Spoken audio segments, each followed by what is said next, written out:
আর্তজ্ঞার মুসলমান যারা আমরা আসার সুযোগ পেয়েছি, আল্লাহ তৌফিক দান করেছেন। কালিমাতুশ শুকর করি আলহামদুলিল্লাহ।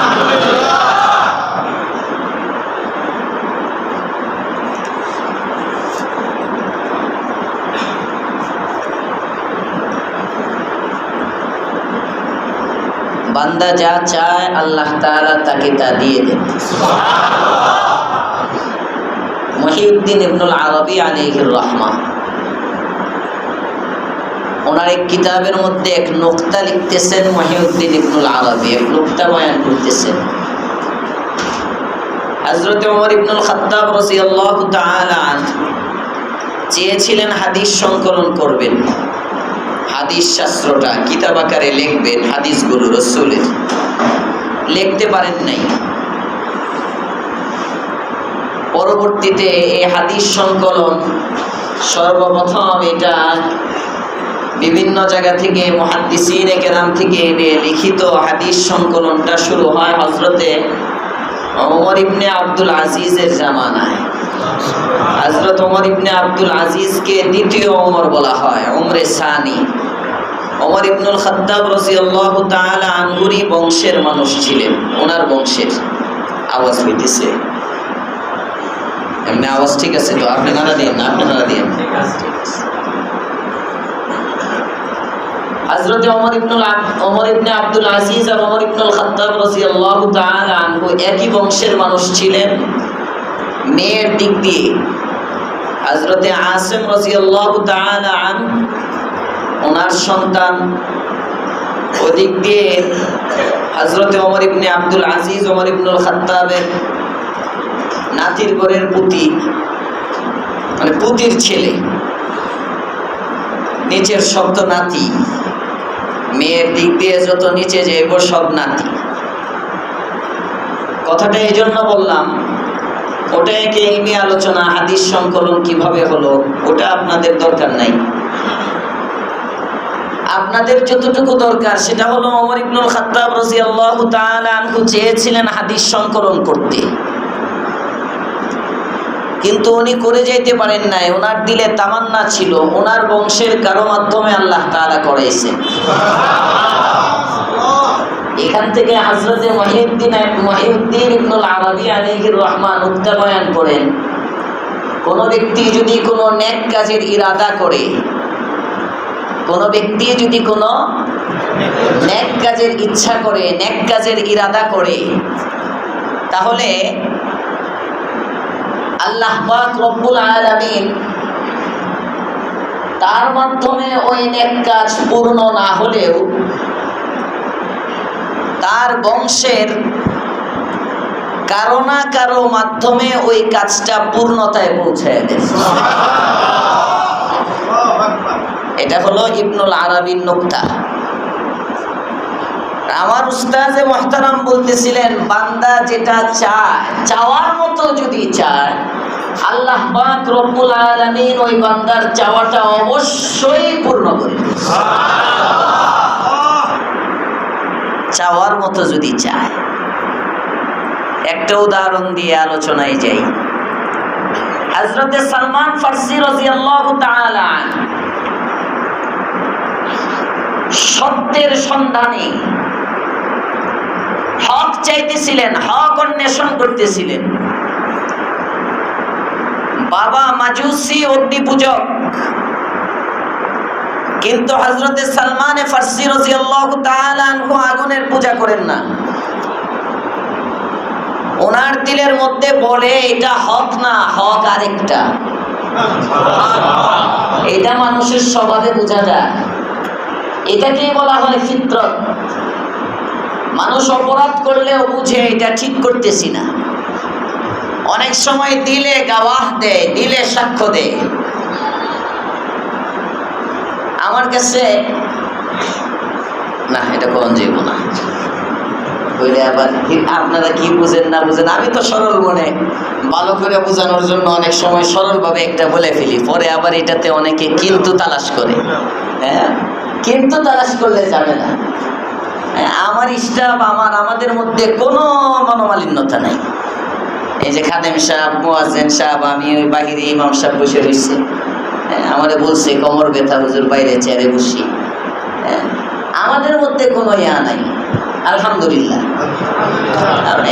হিংসা বিদ্বেষ তো থাকে তখন, একজন আরেকজনের পদ দখল করার ইচ্ছা থাকে যখন, তখন মনে হয় আমার যদি নিয়ত থাকতো ঠিক আছে, ইমাম সাহেবরে তারাইয়া ইমামতি খতিবগিরি দুইটাই আমার লাগবো, এমন মন মানসিকতা যদি আমার থাকতো, আমি তো পারি না খতিবগিরি, এখন বাদ দিয়ে দিবি, এইটাও ভাল লাগে না।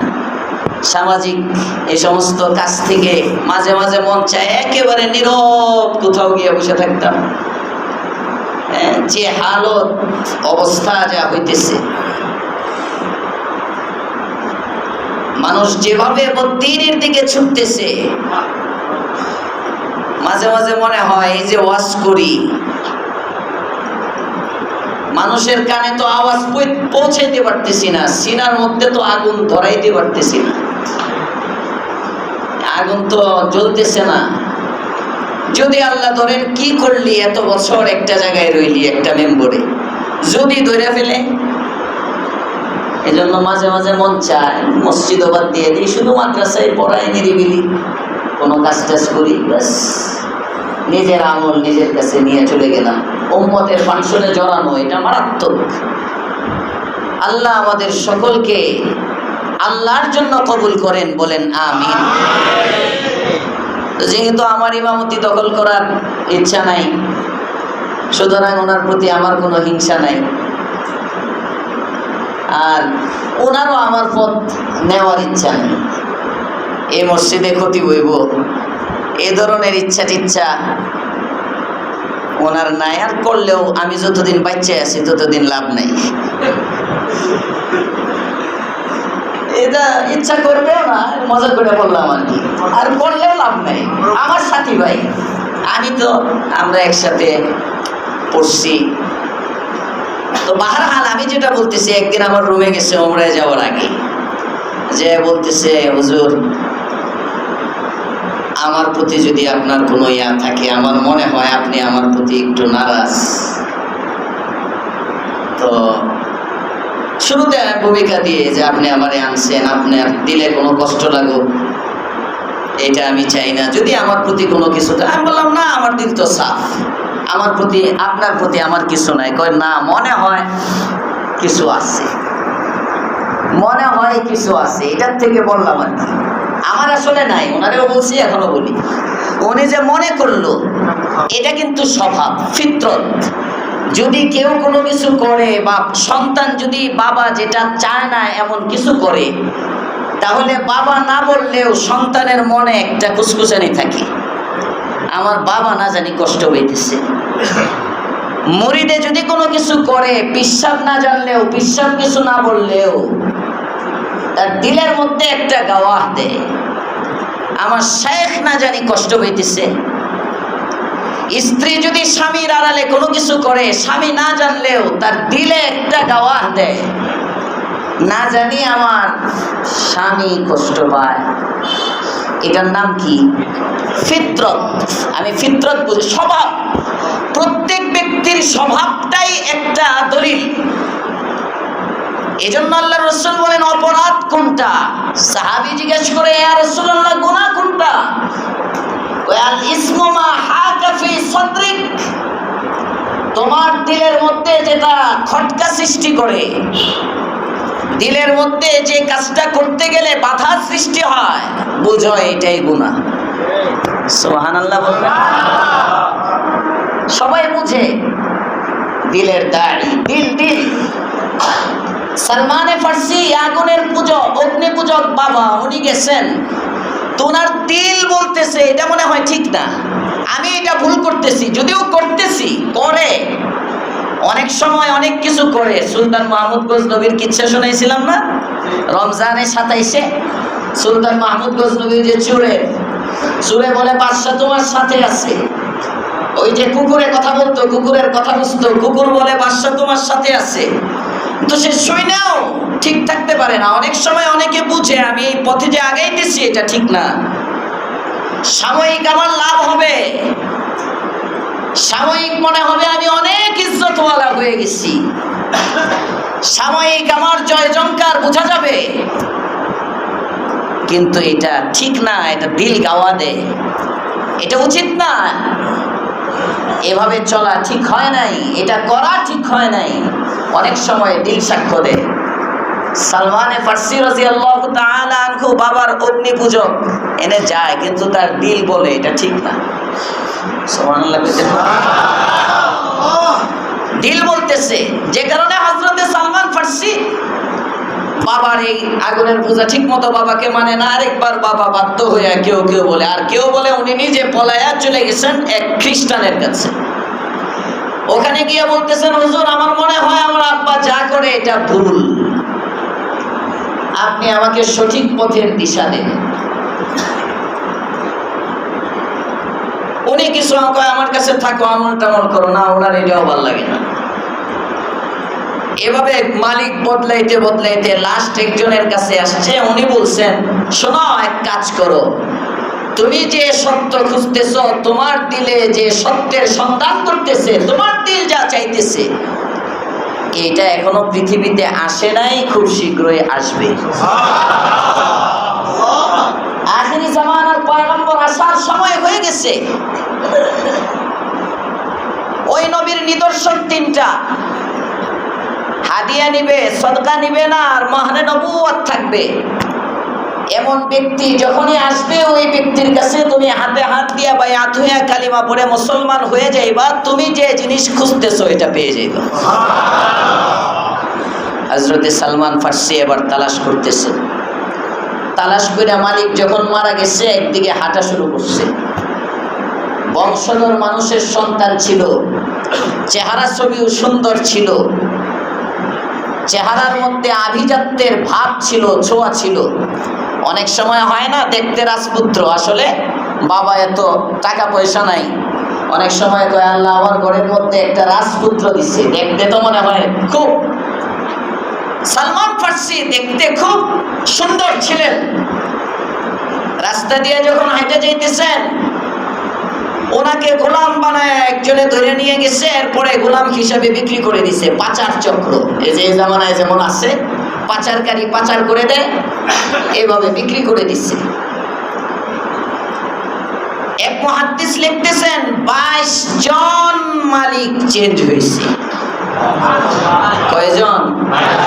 একজনের হাত থেকে আরেকজন, একজনের হাত থেকে আরেকজন, একজনের হাত থেকে আরেকজন, এভাবে বিক্রি হইতে হইতে পারস্য থেকে লাস্ট ওনাকে যিনি কিনছেন, উনি হইলেন মদিনার বাসিন্দা।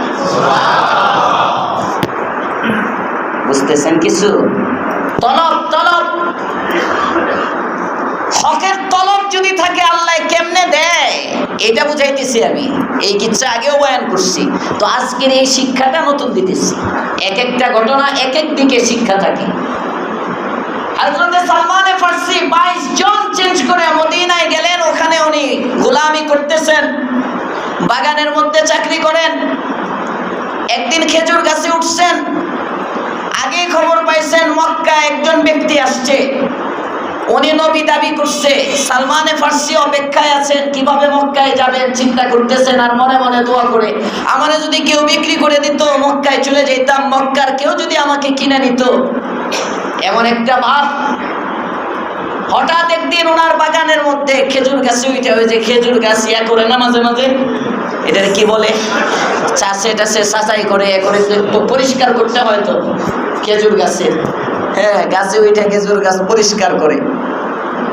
হঠাৎ নিচে শুনে মানুষের মুখে আওয়াজ হইতেছে, এই মুহাম্মদ কদ যা, মুহাম্মদ কদ যা, মুহাম্মদ, মুহাম্মদ আসছে, মুহাম্মদ আসছে। যে লোকটা মক্কায় নবী দাবি করছিল, সে মদিনায় আসছে। সালমানের কানে যখন এই আওয়াজ গেছে, এ খুশিতে খেজুর গাছেতে পড়ে গেছে। হযরতে সালমান ফার্সি পড়ে গেছে আনন্দের অতিশয্যে, মানে কন্ট্রোলার রাখতে পারে নাই, নিচে পড়ে গেছে। ওখান থেকে উঠেই এবার কিছু খেজুর নিয়া, ওই যে আলামত শায়েখ বলে গেছেন, রাতের বেলা সারাদিন গোলামি করে রাতের বেলা গেছে, যায় সালমান ফার্সি ওখানে রাসূলের কাছে গিয়ে বলতেছে, নেন, আমি গরিব মানুষ, কি আর আনবো আপনার জন্য হুজুর, আমার কিছু নাই তেমন সামর্থ্য, এই কয়েকটা যাকাতের সদকার খেজুর, খয়রাতি খেজুর আপনার কাছে নিয়ে আসলাম। আল্লাহর পয়গম্বর বলেন, আমি তো খয়রাত খাই না, যাকাত খাই না, সদকা খাই না, এটা এই গরিব কুরাবাদেরকে দিয়ে দাও। সালমান ফার্সি মনে মনে খুশি, যাক একটা মিলে গেল। কিছুদিন পরে আবার কয়েকটা খেজুর নিয়ে রাত্রে গেলেন, যে বলে, মুহাম্মদ, ওই দিন আসলাম আপনার দরবারে, আপনি খাইলেন না, আপনার সামনে অন্যরা খাইল, আমার মনটা তৃপ্তি হয় নাই, এই নেন, এগুলো হাদিয়া, আপনি না হাদিয়া গ্রহণ করেন, নেন এগুলো খান। আল্লাহর পয়গম্বর সানন্দে হাদিয়া গ্রহণ করলেন, নিজেও খাইলেন, উপস্থিত সবাইকে খাওয়াইলেন। মরে নবুয়ত তো দেখা যায় না, পিছে খালি গুড়গুড় করে। আল্লাহর পয়গম্বর ডানে জানতো, সালমানে ফার্সি ডানে, আল্লাহর পয়গম্বর বামে, সালমানে ফার্সি বামে। জান্নাতুল বাকিতে আল্লাহর পয়গম্বর গুরুস্থানে জানাজা পড়ে কাফন দাফনের জন্য পয়গম্বর দাঁড়ায় আছেন। আল্লাহর পয়গম্বরের সাহাবী একবার সামনে যায়, একবার পিছনে যায়, বলতে পারে না, মুহাম্মদ আপনি কাপড়টা উঠান। কিন্তু ওই যে সালমানের তলব, সত্যের সন্ধানে সালমান, আল্লাহ পাক রব্বুল আলামিন পয়গম্বরের দিলের মধ্যে ঢেলে দিলেন, গো নবী, সালমান মহরে নবুয়তটা দেখবার চায়, আপনি সালমানকে ডেকে পিছনের পিঠের কাপড়টা উঠায়া সালমানে ফার্সিকে মোহরটা দেখায় দেয়। মুরিদের দিলের মধ্যে তলব, আল্লাহ আরশের থেকে তার চাওয়াটা পীরের দিলে ঢেলে দিতেছে। তলব, আল্লাহর পয়গম্বর ডাক দিলেন, রে সালমান, পিছনে আর কত গুড়গুড় গুড়গুড় করবি? মনে হয় তুমি কিছু দেখতে চাও রে সালমান। হযরতে সালমানে ফার্সি পিছনের মহরে নবুয়তের দিকে নজর দিলেন, আর মহরে নবুয়তের মধ্যে চুমা দিলেন। চুমাটা দিয়ে সামনে এসে বলেন, ইয়া রাসূলুল্লাহ, ইয়া হাবিবাল্লাহ, মুহূর্ত দেরি নয়, আমাকে কালিমা পড়ে মুসলমান বানায় দেন। আল্লাহ পাক রব্বুল আলামিনের কাছে কেউ যদি চাওয়ার মতো চায়, আল্লাহ তাকে দেন। হয় নাই? সুবহানাল্লাহ। চিন্তা করেন, চাওয়ার মতো চাইলে আল্লাহ তাকে দেয়। এর দলিল, সালমানে ফার্সির বয়স হয়েছিল 250 বছর। এত বয়স্ক সাহাবী আমাদের এই উম্মতে, রাসূলের উম্মতের মধ্যে কেউ এত লম্বা হায়াত পায় নাই। আমাদের আগের জমানায় পাইতো। আমাদের মেশকাতের হাসিয়ার মধ্যেও দেওয়া আছে, সালমানে ফার্সির বয়স ছিল 250 বছর। এখানে যাত্রাবাড়ির আমার খালু শ্বশুর একদিন বয়ান করতেছিলেন, বয়ানের মধ্যে হুজুর বলতেছিলেন যে, দেখো সালমানে ফার্সিকে এত লম্বা হায়াত আল্লাহ তাআলা কেন দিল? আল্লাহ তাআলা এত লম্বা হায়াত কেন দিল? আমি ওই বয়ানের মধ্যে ছিলাম, আমি বললাম সালমানে ফার্সির তলবের কারণে। হুজুর খুব খুশি হয়ে আমার দোয়া দিচ্ছিলেন একটা। সালমানে ফার্সির যে তলব, বুঝতেছেন? তারই বয়স না হইলে তো সত্য পায় না, মুহাম্মদকে পায় না, যে কারণে তার তলবটা তলবের মতো হওয়ার কারণে আল্লাহ তাআলা তার হায়াত লম্বা করে দিচ্ছে। চাওয়ার মতো যদি চায় আল্লাহ তাআলা দেয়। অনেক সময় সুন্দর পদ্ধতিতে দেয়, অনেক সময় ঘুরায় দেয়, কিন্তু দেয়। হযরত ইব্রাহিম আলাইহিস সালামকে আল্লাহ তাআলা দিবেন আগুনের মধ্যে ফালায়া। হযরত ইউসুফ আলাইহিস সালামকে আল্লাহ তাআলা দিবেন কূপের মধ্যে নিলেন, কূপের থেকে বাজারে গোলাম বানায় বিক্রি করলেন, ওখান থেকে জেলখানায় নিলেন, তারপরে দিলেন। হযরত ইয়াকুব আলাইহিস সালামকে আল্লাহ তাআলা দিবেন অন্ধ বানায়া, সন্তানের শোকে কাঁদতে কাঁদতে অন্ধ বানায়া তারপরে দিবেন। আল্লাহ তাআলা দেন। মুহাম্মদ আরবিকে আল্লাহ দিবেন। তায়েফের মধ্যে 3 বার বেহুশ করে তারপরে দিছে। দিছেন তো। এমন মায়েরও কোনো নবী খায় নাই, আর এমন মর্যাদাও কোনো নবী পায় নাই। এমন মায়েরও কোনো নবীর কপালে জুটে নাই। হুজুর কি বলেন, আমাদের নবীরে তো জবাই করে নাই, অন্য এক নবীরে তো করাত দিয়ে কাইটা ফেলছে। আরে পাথর মারার চেয়ে করাত দিয়ে কাটা সহজ, দুকে দুকে মারার চেয়ে একবারে মেরে ফেলা সহজ। কথা বলেন না কেন? মারে মারে মারে না, মরে মরে মরে না, এর চেয়ে মরে যেমন ভালো। একবারে করাত দিয়ে কেটে ফেলছে, 2 টুকরা হয়ে গেছে, শেষ। তো আমাদের নবীকে শেষ করার জন্য পাথর মারে, শেষ হয় না। তায়েফের মধ্যে 3 বার বেহুশ, উঠতে চায় উঠতে পারে না, হাঁটতে চায় হাঁটতে পারে না। আদামরা মনে হয় মরে গেছে, তারাও থেমে গেছে। একটু পরে নবী নড়ে চড়েন, উঠেন, সামনের দিকে যে বাড়ার চেষ্টা করেন, অমনি আবার মারে। আল্লাহ পাক রব্বুল আলামিন দেন, অনেক সময় ঘুরায় দেন। কষ্ট হইতেছে আপনাদের? আজকে কিচ্ছা মনে পড়তেছে খালি।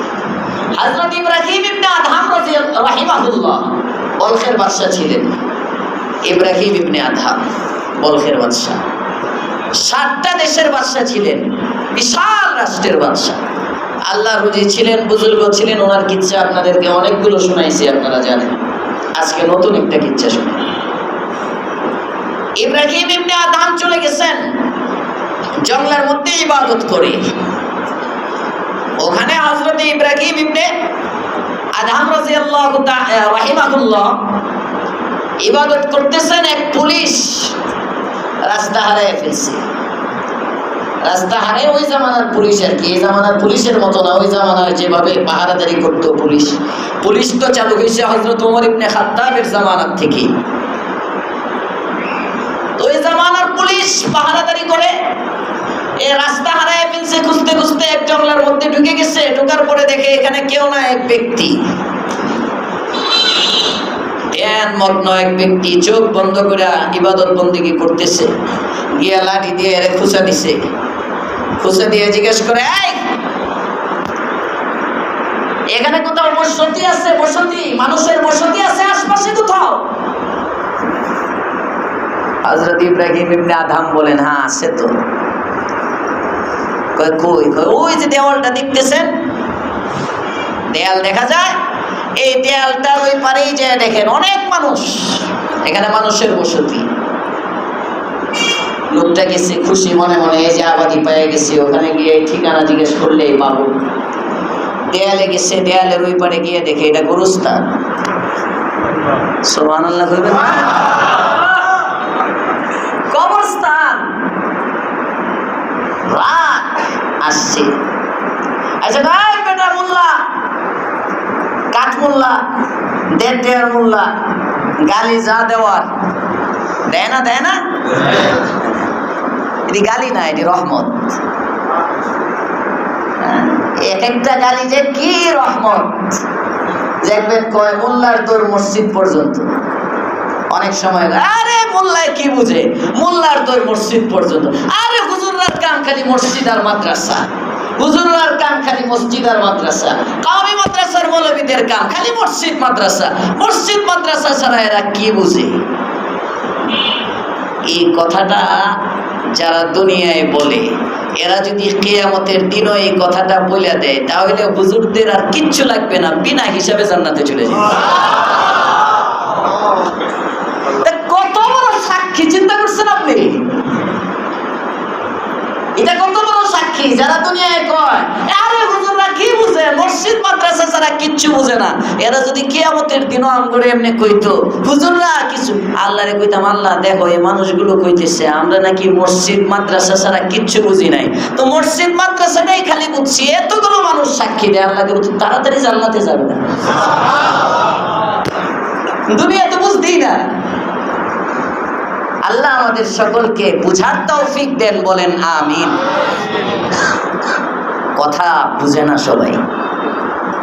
আপনি একটা দেখেন, আমিও একটা দেখি, আপনার দেখায় এক, আমার দেখায় আরেক। দেখার ভিন্নতা, দিলের ভিন্নতার কারণে হয়। পুলিশও বসতি খুঁজে, ইব্রাহিম ইবনে আদহামও বসতি খুঁজে।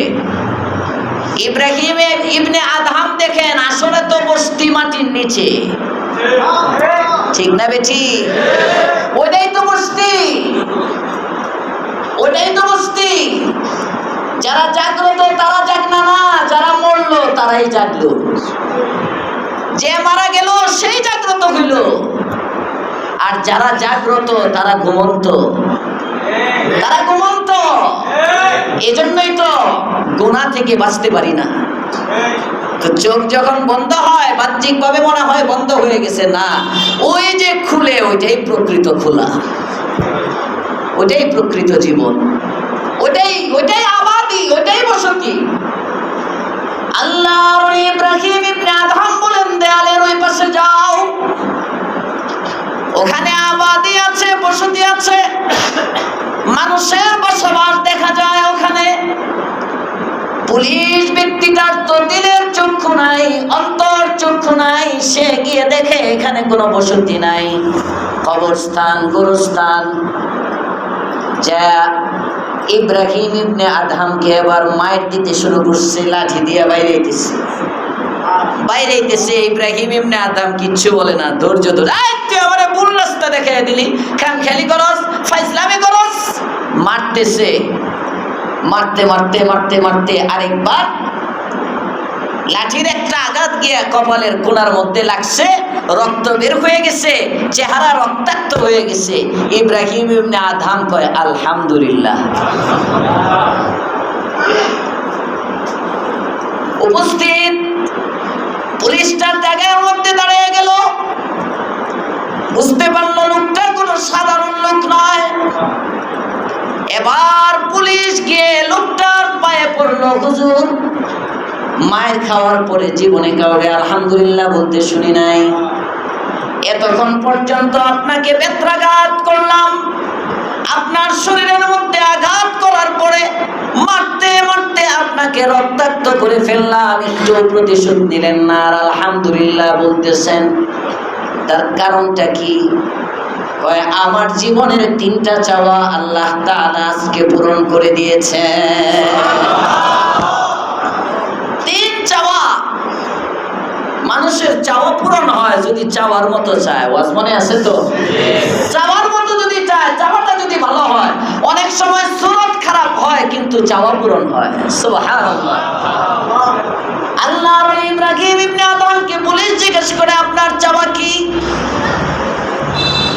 1 নম্বর চাওয়া, কোরআনে কারীমের মধ্যে আল্লাহ পাক রব্বুল আলামিন বলেছেন, ইন্নাল্লাহা মা'আস সাবিরিন, ধৈর্যশীলদের সাথে আল্লাহ তাআলা থাকেন। আল্লাহ পাক রব্বুল আলামিন ধৈর্যশীলদের সঙ্গে হয়ে যান। কিন্তু আমার জীবনে তেমন কোনো বিপদ আসে নাই। আমি আল্লাহর কাছে চাইতেছিলাম, একটা বিপদ আসতো আর আমি ধৈর্য ধরতাম, আমার আল্লাহ আমার সঙ্গে হয়ে যেত। আজকে চাওয়া ছাড়া একটা বিপদ আসলো, তুমি যখন অন্যায়ভাবে আমাকে মারতেছো আর আমি সবর করলাম, আমি সাবির হইলাম। সুবহানাল্লাহ। এই ধৈর্য ধরার কারণে আল্লাহ পাক রব্বুল আলামিন আমার সঙ্গী হয়ে গেল। 2 নম্বর আমার চাওয়া ছিল পয়গম্বরের সাথে আমার জীবনটা একটু মিলে যাওয়া। কারণ আল্লাহর পয়গম্বর হাদিসে পাকে আছে, নবী আমার বলেন, মান তাশাব্বাহা বিকওমিন ফাহুয়া মিনহুম, যে যার সাদৃশ্য অবলম্বন করে সে তার সাথে হাসর করে। আমি আল্লাহকে পেয়ে গেলাম সবরের মাধ্যমে। নবীকে তালাশ করা, নবীকে পাওয়ার জন্য অনেক আমলিত করি, কিন্তু আজকে তুমি যখন আমাকে মারতেছিলে, মারতে মারতে হঠাৎ করে তোমার লাঠিটা আমার কপালের এক কোণার মধ্যে লাগলো, আর কপাল ফেটে যখন রক্ত চেহারার মধ্যে গড়াইয়া পড়লো, আমার চোখের সামনে পয়গম্বরের উহুদের ময়দানে আহত হওয়ার দৃশ্যটা ভেসে উঠলো। দোজাহানের সরদার রাহমাতুল লিল আলামিন উহুদের ময়দানে ময়দানে যখন আঘাতপ্রাপ্ত হয়েছিলেন, এই কপাল থেকে রক্ত গড়ায়া গড়ায়া চেহারার মধ্যে চেহারাটা রক্তাক্ত হয়ে গিয়েছিল। আমি সাথে সাথে দোয়া করলাম, আল্লাহ তোমার নবীর সাথে মিল হওয়ার কারণে কাল কিয়ামতের মাঠে পয়গম্বরের সঙ্গে আমাকে বানিয়ে দিও। হুজুর আমারে মাফ করে দেন, আপনি তো বিরাট বড় বুজুর্গ মানুষ, মাফ করেন। মাফ চাই, পায়ে ধরছে। কয় বেটা তোরে তো আমি আগেই মাফ করে দিছি। কয় মাফ যে পাইছি এটার গ্যারান্টি কি? কয় মাফ পেয়ে যাইবি, কারণ হলো তোর ওসিলায় যখন আমি এই উপকারগুলো পাইছি তখন আমি ছিলাম মজলুম, তুই ছিলি জালেম, অন্যায় ভাবে আমারে মারতেছিলি। আর মজলুমের দোয়া আল্লাহ ফিরায় না, মজলুমের দোয়া আরশ পর্যন্ত পৌঁছে যায়, আল্লাহর কাছে কবুল হয়ে যায়। যে কারণে আমি এই মজলুম অবস্থায় দোয়া করতেছিলাম, আল্লাহ এই লোকটার দ্বারা আমার এত উপকার হইল, এরে তুমি আযাব দিও না, একে তুমি মাফ করে দাও। এগুলোকে বলা হয় বুজুর্গি। আল্লাহ আমাদেরকে বুঝার তৌফিক দেন, বলেন আমিন। রাসূল করিম সাল্লাল্লাহু আলাইহি ওয়াসাল্লাম পৃথিবীতে আসবেন জানতো সবাই। ইহুদিরাও জানে নবী আসবে, কিন্তু মানে না। গত সপ্তাহে আয়াতে কারিমা গেছে, ইহুদিরাও জানে নবী আসবে কিন্তু মানে না। আল্লাহ তাআলা বলেন, ওয়ালাম্মা জাআহুম কিতাবুম মিন ইনদিল্লাহ, তলব যদি থাকে পায়, তলব যদি থাকে পায়। ইহুদিদের তলব ছিল একরকম, আর মক্কার ইব্রাহিম আলাইহিস সালামের অনুসারীদের তলব ছিল আরেক রকম। তলবটা ইসমাঈল আলাইহিস সালামের বংশের লোকদের বেশি হওয়ার কারণে আল্লাহ তাআলা আমাদের নবীকে তাদের বংশে দিয়ে দিলেন। ইহুদিদের তলবের মধ্যে স্বার্থ ছিল, আর ইসমাঈলের বংশের লোকদের তলবের মধ্যে কোনো স্বার্থ ছিল না, নিঃস্বার্থ চাইতো, এ আল্লাহ যদি আরবে দিতা, এ আল্লাহ যদি আরবে দিতা, এই লোকটা যদি আমাদের বংশ হইতো। ইহুদিরা চাইতেছিল ফুটাঙ্গিরি করার জন্য। ইহুদিরা চায় ফুটাঙ্গিরি, বুঝেন না? ফুটাঙ্গিরি দেখানোর জন্য, দেখানোর জন্য, গৌরব করার জন্য ইহুদিরা বলে। আর ইসমাঈল আলাইহিস সালামের লোকেরা চায় গৌরব করার জন্য না, ফখর করার জন্য না, ইহসান জিতলাবার জন্য না, আল্লাহ তাআলার ইহসান দয়া গ্রহণ করার জন্য চায়। চাওয়ার মধ্যে যখন বেজাল নাই, আল্লাহ তাআলা ভুলে গেছে, দিয়ে দেয়। বলেন, চাওয়ার মতো চাইলে আল্লাহ তাআলা দেন। আপনি আজকের থেকে চাইেন, যেটা চাইবেন দেখবেন এটাই পাইবেন। চাইবো ইনশাআল্লাহ, নিঃস্বার্থ চাওয়া চাইবেন আল্লাহর কাছে, আল্লাহ দিবেই, আল্লাহ দিবেই। আমি মাঝে মাঝে বলি না, খুব গ্যারান্টির সাথে এখানে মাদ্রাসা একটা হবে, আর এই যে জায়গাটা, এই জায়গাটা মসজিদে আসবেই আসবে ইনশাআল্লাহ। আজকের তারিখ দিয়ে এতদিন যদি কারো কাছে লেখা না থাকে, আজকে লেখা তো এই পাশের 3 কাটা জায়গায় এই মসজিদে আসবেই আসবে, কারণ এটা নিঃস্বার্থ চাওয়া, এটা নিঃস্বার্থ চাওয়া, এর মধ্যে কোনো স্বার্থ নাই। এলাকার জন্য চাওয়া, আল্লাহ দিবেই। হুজুর এলাকার জন্য আরেক বেটিটা চাইবেন, বেটির আছে তো সমস্যা কি? আল্লাহ কম দিছে নাকি? জয়নাল সাহেবের পরিবারে আল্লাহ কম দিছে? জয়নাল সাহেব থাকলে 1.5 বিঘার উপরে, 2 বিঘার উপরে মাদ্রাসা হইত। জয়নাল সাহেব যদি থাকতো, আর জয়নাল সাহেবের যদি একটা ছেলে থাকতো, জয়নাল সাহেবের মানে আমার সাথে সরাসরি যোগাযোগ করার মতো, মসজিদে আসতো, নামাজ পড়তো। হ্যাঁ, এখন তো মেয়েরা তো আর বাহিরে আসতে পারে না, মেয়ের জামাই 3 জন 3 জায়গায়, একজন এখানে, সবার ব্যস্ততা আছে, এ আছে। আর স্বাভাবিকভাবে এটা বললে আবার জামাইরা মাইন্ড করে কিনা আল্লাহ জানে। হ্যাঁ, স্বাভাবিকভাবে ছেলের দরদ ছেলের মতো, জামাইয়ের দরদ জামাইয়ের মতো, এটা ভালোভাবে ছেলে ছেলে ছেলে ছেলে। আমার মসজিদের অনেক মুরব্বী মারা গেছেন, এই যে আব্দুর রাজ্জাক সাহেব মারা গেছেন, আব্দুর রাজ্জাক সাহেবের ছেলে মাসুদ ভাই না, ওই যে কয়েকদিন আগে দোয়া চাইলো, এনে বাড়ির কাজ করতেছে। হ্যাঁ মাসুদ ভাই দেখা হইলে হুজুর আব্বার জন্য একটু দোয়া করেন। তো মনিরুজ্জামান লিটন সাহেব 4 জন মেয়ে রেখে গেছে, 4 জন মেয়ে রেখে গেছে। কই ওনার জন্য তো দোয়া চায় না কেউ। মেয়ে মেয়ে হ্যাঁ 2-3 দিন আগে 2-3 দিন আগে 2 বছর হয়েছে। একটা ছেলে থাকলে অন্তত বছরে একবার যে হুজুর আমার আব্বা মারা গেছেন এই দিনে, আমরা তো দোয়া করি, উনি দোয়া পাও না আমাদের মসে। আমি তো সবার জন্য দোয়া করি, আমি তো দোয়া করলে হাত না পুরো বিশ্বের কাউরে বাদ দিই না, কাফের মুশরিক, এটা দোয়ার আদব। আল্লাহ তাআলা আমাদের মনিরুজ্জামান লিটন সাহেবের কবরকে জান্নাতুল ফিরদাউস বানায়া দেন, বলেন আমিন। ছেলের দরদ বাবার জন্য ছেলে এটা ওনাদের জামাইদেরকে নাউজুবিল্লাহ আমি ছোট করতেছি না, আল্লাহ পাক কবুল করুন, বলেন আমিন। তাফসিরের মধ্যে আবার এই জায়গা ঢুকাইলেন কেমনে? না না না, কথা প্রসঙ্গে বললাম, আমি তাফসির করি, এখন বেশি করলে ঝামেলা আছে, আমার এটা কোন নিষেধও আছে। হ্যাঁ এটা নিষেধাজ্ঞা লঙ্ঘন করে বলে ফেলছি, বললাম না, আপনারা মনে করেন শুনেন না, যে আমরা স্বরাষ্ট্রমন্ত্রীর ভাষণের মতো কর্ণের পরে কই নাই। হ্যাঁ তো আমার এটা বলার নিষেধ আছে, এজন্য আপাতত আর বেশি বললাম না। যাক, আল্লাহর রাসূল সাল্লাল্লাহু আলাইহি ওয়াসাল্লামকে চাইতেছেন ইহুদিরাও, চাইতেছে ইসমাঈল, এটা নিঃস্বার্থ চাওয়া, যে কারণে আল্লাহ তাআলা ইব্রাহিমের বংশে ইসমাঈল আলাইহিস সালামের বংশের মধ্যে আল্লাহ তাআলা মুহাম্মদকে দিয়ে দিলেন। যে দিল এবার হিংসা করে কারা? ইহুদিরা। বলেন কারা? ইহুদিরা। যে লোকগুলো পয়গম্বরের জন্য আগে দোয়া করে। আমাদের সমাজে কিছু মানুষ আছে তারা ওসিলা দিয়ে দোয়াকে অস্বীকার করে।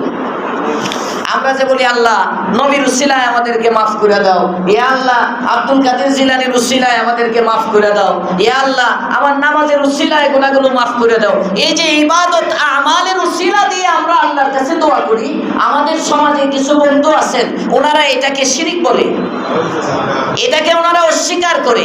তাদেরকে চোখে আঙ্গুল দিয়ে দেখানো দরকার।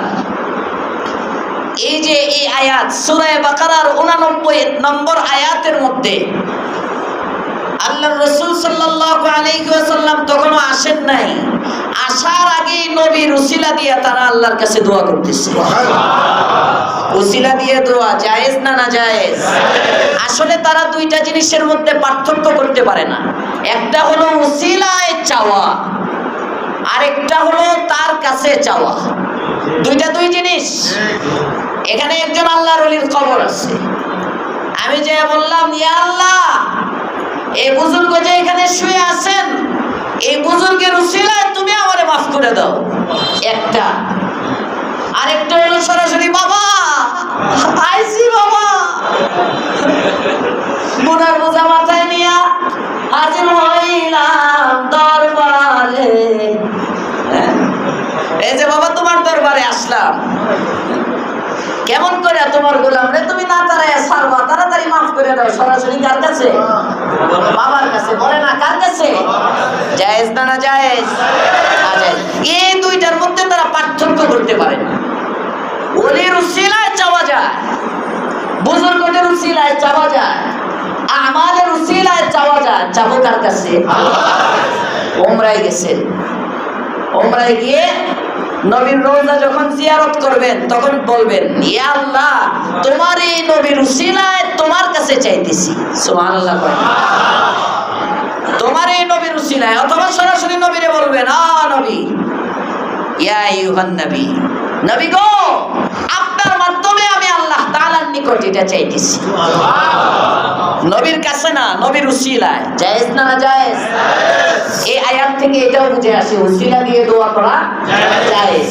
যেমন মক্কার ইহুদিরা দোয়া করে ওয়ালাম্মা জাআহুম কিতাবুম মিন ইনদিল্লাহ মুসাদ্দিকুল লিমা মাআহুম ওয়া কানু মিন ক্বাবলু ইস্তাফতিহুনা আলাল্লাযীনা কাফারু। আল্লাহ পাক রব্বুল আলামিন বলেন যে সমস্ত ইহুদিরা কাফেরদের বিরুদ্ধে আল্লাহ তাআলার কাছে সাহায্য চাইতো, কাফেরদের বিরুদ্ধে ইস্তাফতিহুনা আলাল্লাযীনা কাফারু, কার উসিলায়? নবীর উসিলায়, মুহাম্মাদিন। ইয়া আল্লাহ তাওরাতের মধ্যে আছে শেষ জামানায় একজন নবী পাঠাইবা, এই নবীর উসিলায় আমাদেরকে তুমি যুদ্ধে বিজয় দিয়ে দাও। সুবহানাল্লাহ। এইভাবে নবীর উসিলায় যারা আল্লাহর কাছে বিজয় চাইতো, এই লোকগুলোই যখন নবী চলে আসলো তখন নবীরে বরদাস্ত করতে পারে না। বুঝেন নাই? এখন নবীরে ভালো লাগে না, এখন কয় এটাও স্বৈরাচার। আছে না নাই? আগে খুব ভালো, যখন আসে নাই 17 বছর পর্যন্ত খুব ভালো, এরপরে 17 দিনে দিল না, কয় কালো। কথা বলেন না কেন? ইহুদি মার্কা স্বভাব, দুমুখানীতি, এটা ইহুদিদের স্বভাব। দুমুখানীতি, এটা ইহুদিদের স্বভাব। মুমিন যা বলে বুঝে শুনে বলে, যা করে বুঝে শুনে করে। আর গাটকা কুত্তা না ইধার কা না উধার কা। মৌলবীদের মধ্যে এখন এই ইহুদি মার্কা স্বভাব আছে। দেখবেন আমাদের উত্তরাতেও আছে অনেক মৌলবী। আওয়ামী লীগের সমাবেশের মধ্যে যখন যাইতো, হাবিব হাসান সাহেবের বসায় রেখে বলতো, আমাদের উত্তরার অভিভাবক, উলামায়ে কেরামের অভিভাবক, উত্তরার উলামায়ে কেরামের অভিভাবক। বুঝেন নাই? মডেল লাইসেন্স দেয় আলেমের অভিভাবক। টেন্ডারবাজি করে, চাঁদাবাজি করে, দখলবাজি করে আলেমের অভিভাবক। ধিক্কার জানায় এই সমস্ত নামদারি আলেমদের। দুনিয়াদার মৌলবী। সেক্টরের বড় মসজিদে খতিব হইলেই আলেম হওয়া যায় না। পুরা দেশ মাতাইলে, ভাইরাল আলোচক হইলেই আলেম হওয়া যায় না। দেওবন্দের সার্টিফিকেট থাকলেই আলেম হওয়া যায় না। ইলমিয়তের শান যার মধ্যে থাকে তাকে আলেম বলা হয়। যারা হাবিব হাসানকে বসায় রেখে বলতো, বৃহত্তর উত্তরার উলামায়ে কেরামের অভিভাবক, যারা নাদিম সাহেবকে বসায় রেখে বলতো, বৃহত্তর উত্তরার উলামায়ে কেরামের অভিভাবক, এরাই আজকে আবার জাহাঙ্গীর সাহেবকে বসায় রেখে বলে বৃহত্তর উত্তরার উলামায়ে কেরামের অভিভাবক। এরাই আবার এসএম জাহাঙ্গীর সাহেবকে বসায়া, এরাই হেলাল তালুকদারের যদি পায়, এই ধরনের আতি নেতা পাতি নেতা যদি পায়, এদিকে আহ্বায়ক দেখলে, এমপি রে দেখলে, চেয়ারম্যান রে দেখলে, আরে বাবা বৃহত্তর উত্তরার উলামাদের অভিভাবক। আরে বেটা, উলামায়ে কেরামের অভিভাবক আবার দাড়ি ছাড়া একজন এমপি হয় কিভাবে? কিভাবে হয়? আমরা ভালোবাসি না তাদেরকে? অবশ্যই বাসি, অবশ্যই মহাব্বত করি। তো মহাব্বতের মানদণ্ড এত উতালা ভালোবাসা নাই, এত কুসুম কুসুম ভালোবাসা নাই যে ভালোবাসায় আলেমের উপরে জালেমকে উঠানো হবে। এটা ভালোবাসা না, এটা চাটুকারিতার দালালি। চাটুকারিতার দালালি। এই দালাল মৌলবী দিয়ে দেশ ভরে যেতেছে। এটা মিন আলামাতিল কিয়ামা, এটা কিয়ামতের আলামত। হুজুর আপনি এত বুঝলে, আপনার এত কেউ চিনে না। আপনি এত বুঝেন, আপনার তো কেউ চিনে না। এই চিনাটাই তো সমস্যা।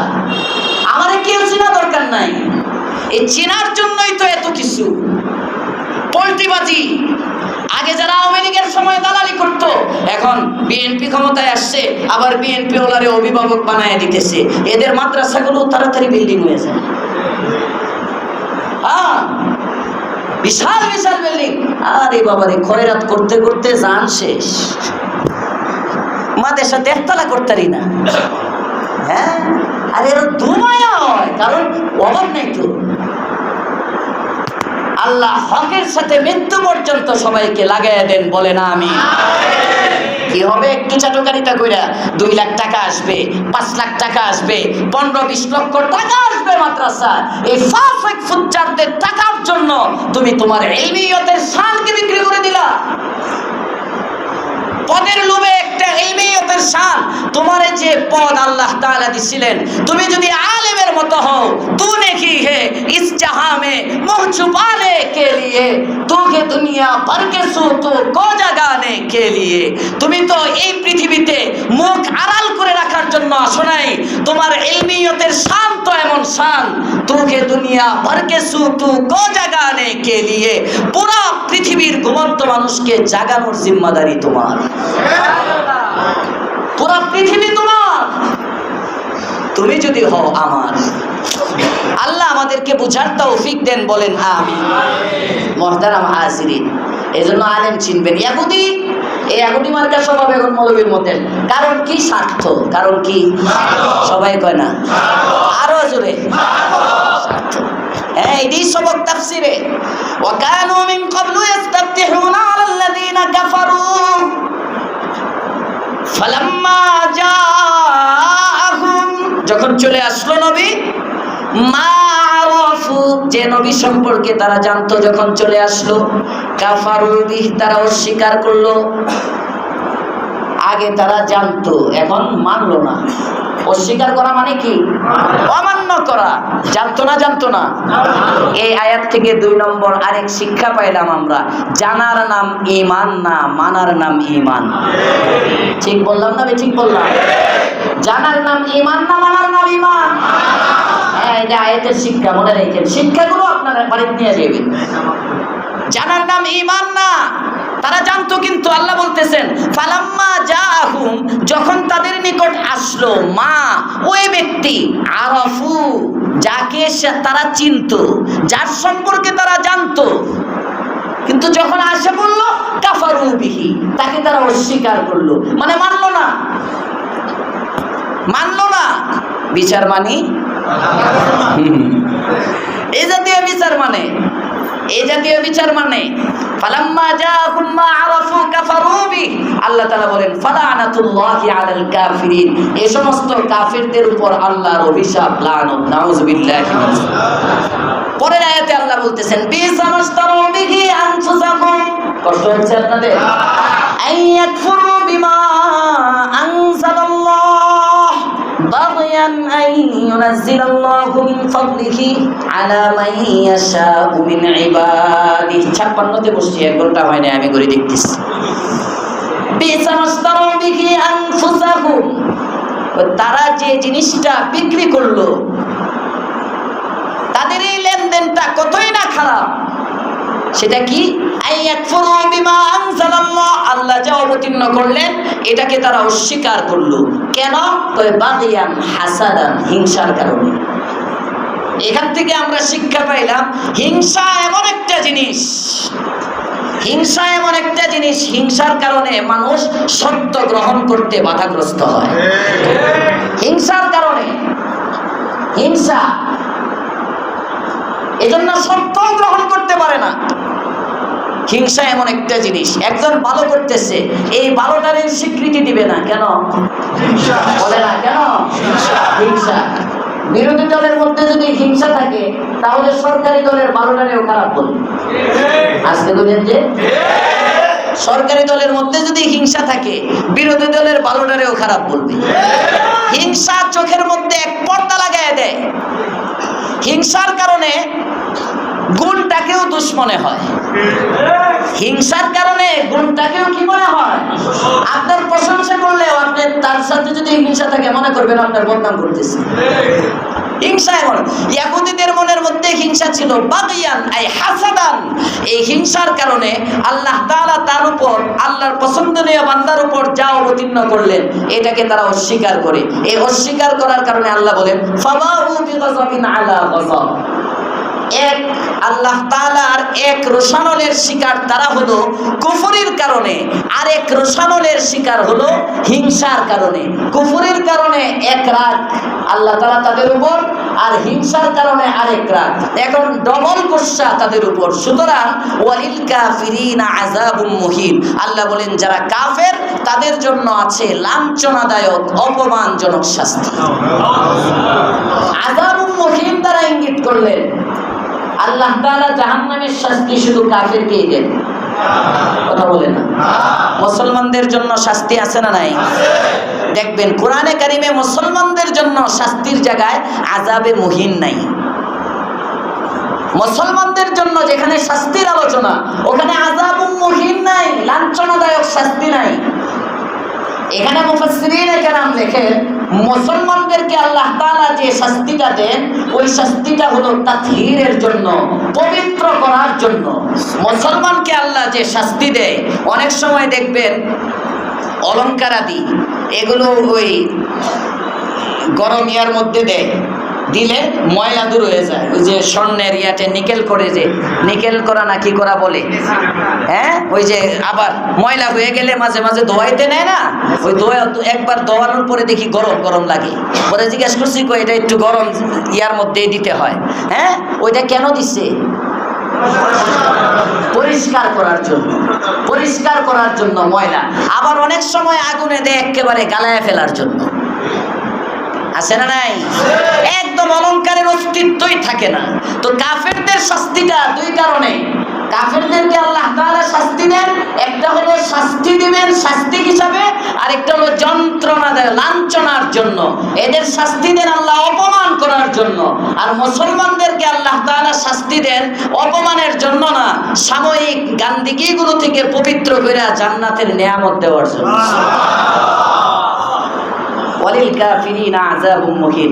আল্লাহ তাআলা পরের আয়াতে বলেন, এদের অবস্থা কি জানো? ইয়াহুদীদের স্বভাব, ইযা কিলা লাকুম আমিনু বিমা আনজালাল্লাহ, যখন তাদেরকে বলা হয় এই তোমরা আল্লাহ যা অবতীর্ণ করেছেন তার উপর ঈমান আনো, তারা বলে আনছি তো।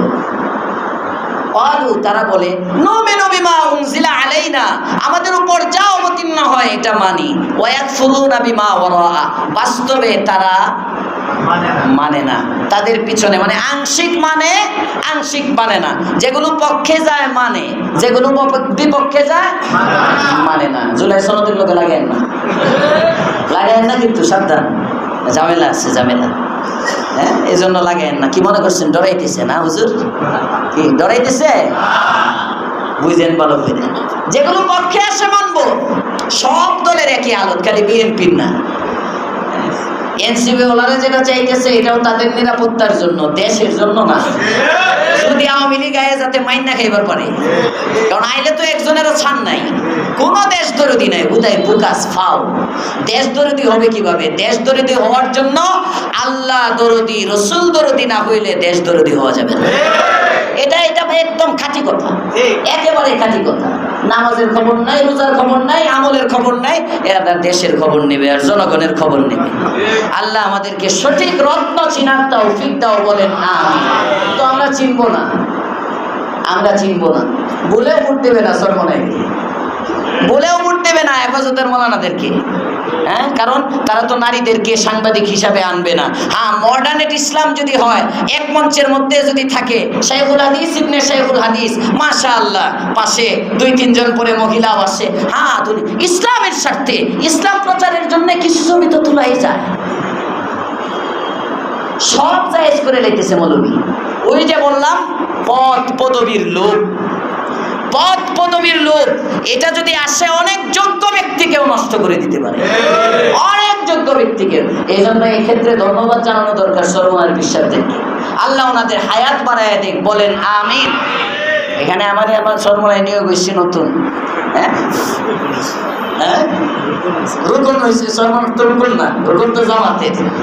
ভালো করে উনি বলছেন একেবারে ইসলামের স্বার্থ নষ্ট করে, ইসলামের স্বার্থ নষ্ট করে খেলাফত মজলিস থেকে নারী কোটায় প্রার্থী দিচ্ছে। খেলাফত মজলিস থেকে সংরক্ষিত আসনে নারী কোটা, যেহেতু মামুন সাহেবের দল এটা এখন 11 দলের সাথে আছে, ওখানেও একজন নারী কোটায় প্রার্থী, সংরক্ষিত নারী আসনে একজন প্রার্থী দিচ্ছে। বোরকা নিয়ে উনি সংসদে যাবে, আমাদের কি গর্ব, আমাদের নারীরা সংসদে হিজাব নিয়ে কথা বলতে শিখছে। আরে বাবা, হিজাব নিয়ে কথা বলতে শিখতেছে, চেহারাটা হিজাব করলো, ডাকলো, কণ্ঠের পর্দা গেল কোথায়? আওয়াজ জায়েজ হইল কবে? একজন নারীর আগা গোড়া পুরাটা সতর, আসতে গেলেন যে একজন নারীর মাথা থেকে পা পর্যন্ত পুরাটা সতর। বরঞ্চ অনেক সময় এমন হয় কাইল্লা বেটি বোরকা লাগা, কথা বলেন না কেন? আরে কালো, ভিতরে কালো, উপরেও কালো, বোরকা দিয়া সব ঢাকা, দেখা যায় না, কণ্ঠটা খুব ভালো। হঠাৎ করে মোবাইলের কথা শুনে এমন ভাবে মুগ্ধ হয়, পরে তো যায় কাবিন জামিন সব হওয়ার পরে যখন চেহারা উঠায়, ইন্না লিল্লাহি ওয়া ইন্না ইলাইহি রাজিউন। হয় না, হয় না? সবাই বলেন হয় না, হয় না? কি বুঝাইলাম? কণ্ঠের পর্দা আছে না নাই? কণ্ঠের প্রতি তো আকৃষ্ট আরো বেশি। কি শুরু হইল? বোরকা একটা লাগায়া নারী সমাবেশের মধ্যে বক্তৃতা দিতেছে, আবার ইসলামের নামে রাজনীতি করতেছে। এগুলো ইসলাম না, এগুলো সব স্বার্থের ইসলাম। এটা যদি শাইখুল হাদিস ইবনে শাইখুল হাদিস করে, এটা যদি কওমি অঙ্গনের কেউ করে তাও হারাম, এটা যদি জামাতে ইসলামের কেউ করে তাও হারাম। হারাম, এটা যদি আওয়াম কেউ করে তাও হারাম। যেটা হারাম সবার জন্য হারাম, আমিও যদি করি আমার জন্য হারাম। আল্লাহ আমাদেরকে বুঝবার তৌফিক দাও, বলেন আমিন। কিছু মানে কিছু মানে না, পক্ষে আসলে মানে, বিপক্ষে আসলে মানে না। কার স্বভাব? ভুলে গেছে কার স্বভাব? আল্লাহ বলেন ওয়াহুয়াল হাক্কুল মুসাদ্দিকাল লিমা মাআহুম। এই তোমরা যে কিতাবকে অস্বীকার করতেছো, আসলে এটা সত্য। এটা শুধু সত্য না, এটা তোমাদের কিতাবকেও সত্যায়ন করতেছে। এবার আল্লাহ তাআলা নবীরে বলেন, নবী এরা এত ভাষণ দেয়, আপনি একটা খুঁচা দেন না। যে মাঝে মাঝে খুঁচা দেওয়া, এটাও কোরআনের শিক্ষা। সুবহানাল্লাহ কয় না? দেখেন নবী কি একটা খুঁচা দেয়। কুল, নবী আপনি বলেন, লিমা তাকতুলুনা আম্বিয়া আল্লাহ মিন ক্বাবলু ইন কুনতুম মুমিনিন। এই তোমরা যদি মুমিনই হও, তাহলে নবীদেরকে আবার হত্যা করলা কেন? তোমরা যদি ইসলামের নামে রাজনীতি করো, তাহলে শরীয়ত আইন মানি না বললা কেন? তোমরা যদি ইসলামের নামে রাজনীতি করো, এই দল ক্ষমতায় আসলে কোরআন শরীয়ত আইন বাস্তবায়ন করা হবে না, নির্বাচনের আগে এটা বললা কেন?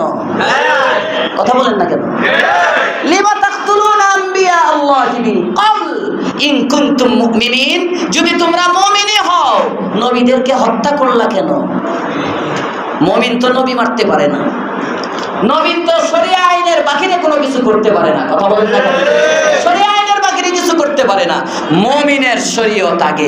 উম্মত জাহান্নামে ছুটতেছে, উম্মতরে জাহান্নামী দেখা, আরে বাবা রে বাবা, একজনের কাপড় নাই, মাইরা রাস্তার মধ্যে পাইকারি গণধুলাই দিয়ে একজনের কাপড় খুলে রাস্তার মধ্যে ফালাইয়া রাখছে। আপনার এত মায়া হইছে, এবার নিজের লুঙ্গি খুলে তার সতর ডাইকে দিলেন। উম্মতের দরদ না? কথা বলে না। উম্মতের দরদ না? আমাদের যে সমস্ত মৌলবীরা এখন ইসলামকে, রাজনীতিকে সংসদে কালিমার পতাকা নেওয়ার কথা বলে ইসলামটাকে তামাশার পাত্র বানাইতেছে, এদের অবস্থা হলো উম্মতের ঈমান বাঁচানোর জন্য নিজের ঈমান বিসর্জন দিয়ে দিতেছে। নিজের আমলে তুমি আগে বাঁচো মিয়া, তুমি জান্নাতে যাও, পরে তোমার পরিবার, এরপরে তোমার আহাল, তোমার সমাজ, এরপরে রাষ্ট্র। আগে তুমি, তোমার পরিবার, তুমি জাহান্নামে যাইবা। তুমি ইসলামের খেলাফ করে, এটা আব্দুল মতিন সাহেব খুব ভালো বলতে পারেন, যাত্রাবাড়ির হুজুর খুব ভালো বলতে পারেন, যাত্রাবাড়ির শেখ উনি বলতেন, আমার একটা বাচ্চা দাড়ি, নিম দাড়ি, এই যে নিচে যে দাড়িটা আছে না, অনেকে সুন্দর করে কাটেন। হ্যাঁ, এটা কাটা যায় না। এই ঠোঁটের নিচে যে এখানে যেটা থাকে, এটা কাটা যায় না, এটা সাইজ করা যায় না, এটাও ছেড়ে দিতে হয় এই দাড়ির সাথে। এই ছোট দাড়িটাও বড় দাড়ির হুকুমে, এই বাচ্চা দাড়িও কাটা যায় না। যাত্রাবাড়ি হুজুরকে একজনে বলছে যে হুজুর আপনি ছবি তুলেন না, এই করেন না, সেই করেন না, এখন যুগ অনুপাতে এগুলো তো করা দরকার। যাত্রাবাড়ি হুজুর কয়, শোনো, কেউ যদি আমাকে বলে হুজুর আপনার একটা মাত্র বাচ্চা দাড়ি কেটে ফেলবেন, একটা বাচ্চা দাড়ি ছিঁড়বেন, এর উসিলায় আপনি শুধু এতটুক করবেন, এতটুক কুরবানি আপনার পুরা সংসদের মধ্যে কালিমার পতাকা হয়ে যাবে। বাংলাদেশে নামাজের আইন রাষ্ট্রীয়ভাবে করা হবে, হজের আইন করা হবে, যাকাতের আইন করা হবে, শরিয়া স্টেট কায়েম হয়ে যাবে। হুজুর বলেন, আমি বলবো পুরা দেশ বাঁচানোর চেয়ে আমার নিজের বাচ্চা দাড়ি বাঁচানো আমার উপর ফরজ। আগে তো আমার বাঁচতে হবে জাহান্নাম থেকে, আগে তো আমার জাহান্নাম থেকে বাঁচতে হবে। আল্লাহ আমাদেরকে বুঝবার তৌফিক দেন, বলেন আমিন। কষ্ট হইতেছে বেশি না? স্টেশনে যাইতে আমার একটু, এই আর 2-3 মিনিটে স্টেশনটায় চলে যায়। ওয়ালাকাদ জাআকুম মূসা বিল বাইনাত। আল্লাহ পরের আয়াতে বলেন, এই স্মরণ করো, দেখো যখন তোমাদের নিকট মূসা বাইনাত নিয়ে আসলো। বাইনাত কি কি গত তাফসিরে বলছিলাম, শিরক করবে না, চুরি করবে না, জিনা করবে না, মনে আছে তো? এটাও। আর কেউ কেউ বলেন মূসা আলাইহিস সালামকে আল্লাহ তাআলা বড় বড় মুজিজা দিছিলেন। রমজানে আলোচনা হয়েছে, মূসা আলাইহিস সালামের একটা মুজিজা ছিল হাতের লাঠি, ছেড়ে দেয় সাপ হয়ে যায়, ধরে আবার লাঠি হয়ে যায়, পাথরে বাড়ি মারে, রাস্তা পাথর দ্বিখণ্ডিত হয়ে পানি বের হয়ে যায়। মূসা আলাইহিস সালামের একটা মুজিজা, সমুদ্রে যাইতেছে, লাঠি দিয়ে বাড়ি দেয়, সমুদ্রের মধ্যে রাস্তা হয়ে যায়। আরো আস্তে কোন সুবহানাল্লাহ। আলাইহিস সালামের মুজিজা, বগলের নিচে এভাবে হাতটা রাখে, বের করে সূর্যের আলোর চেয়েও বেশি ঝলমল করতে থাকে। মুসা আলাইহিস সালামকে যখন কষ্ট দেয় বনি ইসরাইলকে পরীক্ষা করার জন্য আল্লাহ তাআলা পাঠাইলেন বনি ইসরাইলের সামনে, রক্ত রক্ত পানি, মনে করেন বোতলের মধ্যে পানি আছে, দেখতে দেখা যায় পানি, যে মুখের কাছে নেয় এমনি রক্ত হয়ে যায়। নাউজুবিল্লাহ বলবেন না? ফসলের মধ্যে পোকার পোকা, তুফান, জাওয়াত, টিকটি, ফড়িং আর ফড়িং, কোনো খাবার খাইতে পারে না, ব্যাঙ আর ব্যাঙ ইত্যাদি অনেকগুলো মুআজিজা, 9টা মুআজিজা ইনশাআল্লাহ আসবে 15 নম্বর পারায়। আমরা সবাই শুনবো, আল্লাহ তৌফিক দেন, বলেন আমিন। এই মুআজিজাগুলো দিলাম, দেওয়ার পরে তোমরা বলছিলে এগুলো আসলে তাকে মানবে, কিন্তু তোমরা কি করছো? আল্লাহ বলেন সুম্মা তাখাযতুমুল ইজলা মিন বাদিহি, এত নিদর্শন দেখার পরেও তোমরা গরুর বাছুরকে তোমরা উপাস্য হিসাবে গ্রহণ করেছো। ওয়া আনতুম যালিমুন, চিন্তা করো তোমরা কেমন জালেম। এটার আলোচনা পিছনে চলে গেছে, গরুর বাছুরকে কেমনে বানাইছিল পিছনে গেছে। আল্লাহ বলেন ওয়াইজ আখাযনা, স্মরণ করো এই সময়ের কথা, মিসাকাকুম, যখন আমি তোমাদের থেকে অঙ্গীকার নিয়েছিলাম, ওয়া রাফা'না ফাওকাকুমুত তুর, আর তোমাদের উপর আমি তুর পাহাড়কে উঠাইছিলাম। গাত্তেরা জাতি তো মানে না। আল্লাহ তাআলা এবার কয় মানবি না, কিছু কয় না। ওয়ারাফা'না ফাওকাকুমুত তুর, এটাও পিছনে চলে গেছে। তুর পাহাড়ে গেছিলেন, ওরা যখন মানতে অস্বীকার করছিল, আল্লাহ তাআলা তুর পাহাড়টাকে উঠায় ওদের মাথার উপর ছেড়ে দিতে চাইছিলেন, মনে আছে আপনাদের? তখন তাড়াতাড়ি করে আল্লাহ মানলাম এই ডরে। আল্লাহ ওই ঘটনা আবার স্মরণ করাইতেছে যে নবী এরা আগের থেকে এরকম দ্বিমুখী। মুসাকে বলছে তুরে গেলে আল্লাহর আওয়াজ যদি আল্লাহ যদি কিতাব দেয় তাহলে মেনে নিব, আল্লাহর কণ্ঠটা যদি শুনি মেনে নিব, কিন্তু ওখানে যাওয়ার পরে অস্বীকার করেছিল। ওয়ারাফা'না ফাওকাকুমুত তুর, আমি তখন তুর পর্বতকে তাদের উপর উঠিয়েছিলাম এবং বলেছিলাম খুযু মা আতাইনাকুম বিকুওয়া, আমি যা দিয়েছি শক্তভাবে ধর, ওয়াসমাউ, আমার কথা শুন। তখন ডরায়া তারা কয় ক্বালু সামিনা, আল্লাহ মাইনা নিলাম, শুনে নিলাম। এখান থেকে একটা শিক্ষা, ধর্মকেও মেনে নেওয়ার পরে তাকে ধর্ম মানতে বাধ্য করা যায়। বুঝতেছেন? অন-ইসলামিক কাফের মুশরিককে আপনার ধর্ম মানতে বাধ্য করা যাবে না, কিন্তু ধর্ম মানার পরে তাকে ধর্ম মানতে বাধ্য করা যাবে। তারা যে কিন্তু মুসাকে নবী হিসাবে স্বীকৃতি দিয়েছিল, মুসার উম্মত হয়েছিল, সুতরাং তারা যখন মানে না, আল্লাহ পাহাড় চাপা দিয়ে তাদেরকে জোর করে মানাইলেন। কথা বলেন না কেন? কি বুঝলেন? এই ভাষণ দেওয়ার সুযোগ নাই। ইসলাম উদার, ইসলাম সবার, ইসলাম স্বাধীনতা শিক্ষা দেয়, ইসলাম নারীকেও স্বাধীনতা দেয়। অতএব যে নারী পোশাক পরবে না উনি স্বাধীন, আমরা কাউকে বাধ্য করব না। আল্লাহ তাআলা সূরা বাকারায় শিখাইতেছেন মুসলমানকে ইসলাম মানতে যদি তোমার ক্ষমতা থাকে বাধ্য করতে হবে। বুঝতেছেন? বাধ্য করতে হবে। এখন তুমি আগেই কইলা না আমরা ক্ষমতায়, সাংবাদিকরা জিজ্ঞেস করে ক্ষমতায় গেলে কি করবেন, ক্ষমতায় না বাধ্য করা হবে না, হিজাবে বাধ্য করা হবে না। আল্লাহ কই তোর ভিতর যখন ঠিক নাই, যা তোরে ক্ষমতায় দিলাম না। আর যদি ভিতর বাকির পুরোটা ইসলাম হইতো, অবশ্যই এবারই সুযোগ ছিল ইসলামকে ক্ষমতায় নেওয়া, এবারই সুযোগ ছিল। জনগণ ইসলামের পক্ষে ছিল, জনগণ আওয়ামী লীগকেও বয়কট করেছিল, বিএনপিকেও জনগণ লাল কার্ড দেখানোর প্রস্তুতি নিয়ে রাখছিল। কিন্তু আমরা ঠিক হইতে পারি নাই, আমাদের ভিতরটা ঠিক করতে পারি নাই, আমরা পূর্ণ ইসলামের শক্তিতে কথা বলতে পারি নাই। আমাদের কারো খুঁটি ছিল আমেরিকায়, আসতে কেন?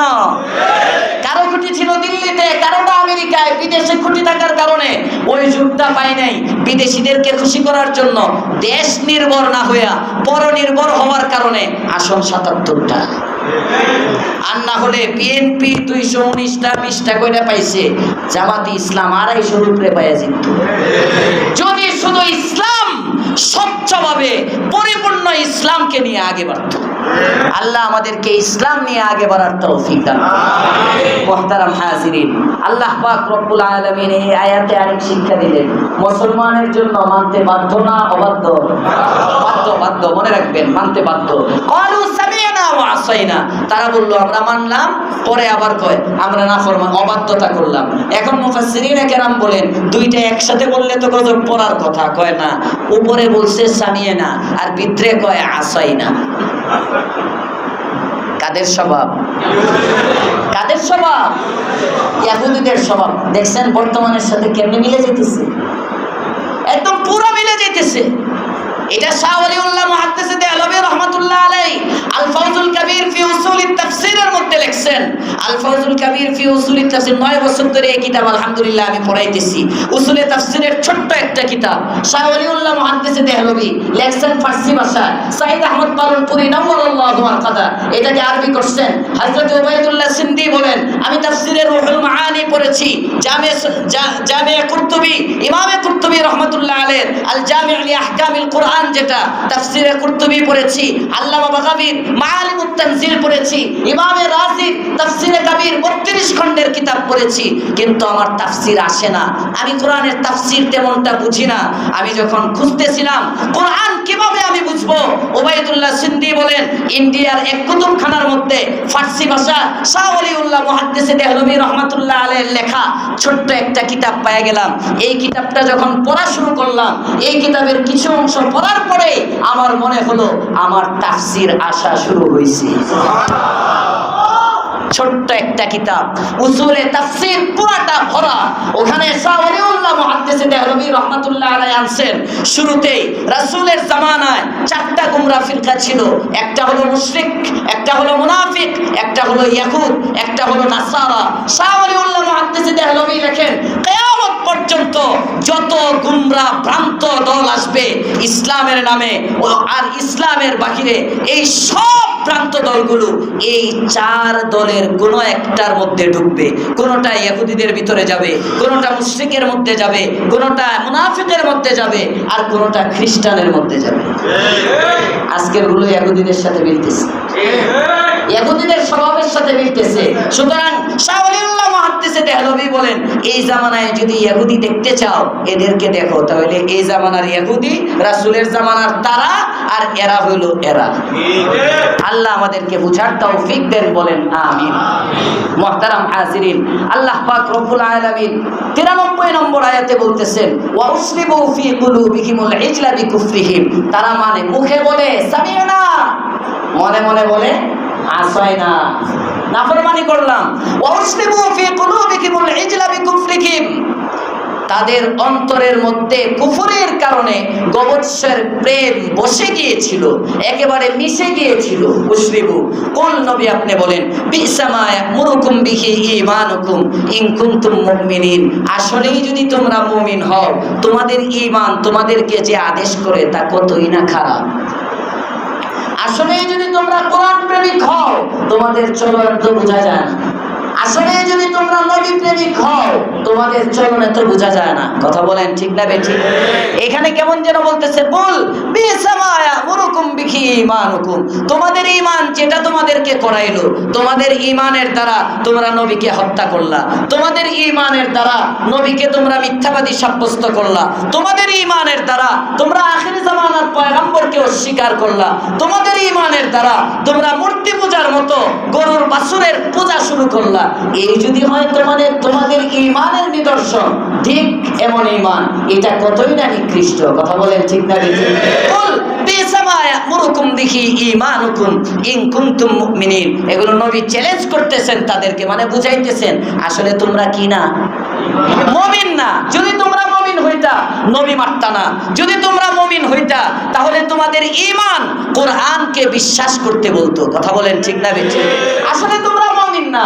যদি তোমরা আসলে ইসলামিক দল হইতা, ইসলামের স্বার্থ বিরোধী কোনো কথা বলতা না। যদি আসলে তোমরা আলেম হইতা, উলামাদের ইজ্জত নষ্ট হয় এমন কাউকে তোমাদের অভিভাবক হিসাবে পরিচয় দিতা না। উলামাদের অভিভাবক কে? আল্লাহ। আস্তে আস্তে ওরে কোন কে? আল্লাহ আমাদের অভিভাবক। হুয়া মাওলানা, উনি আমাদের অভিভাবক। আল্লাহ আমাদের সকলকে বুঝার তৌফিক দেন, বলেন আমিন। পরের আয়াতে আল্লাহর রাসূল লাস্ট একটা কঠিন চ্যালেঞ্জ ছুড়ে দিলেন।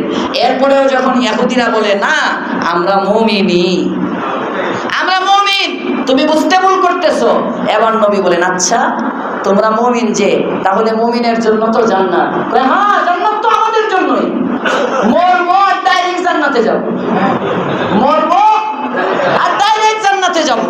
কয় তাই নাকি?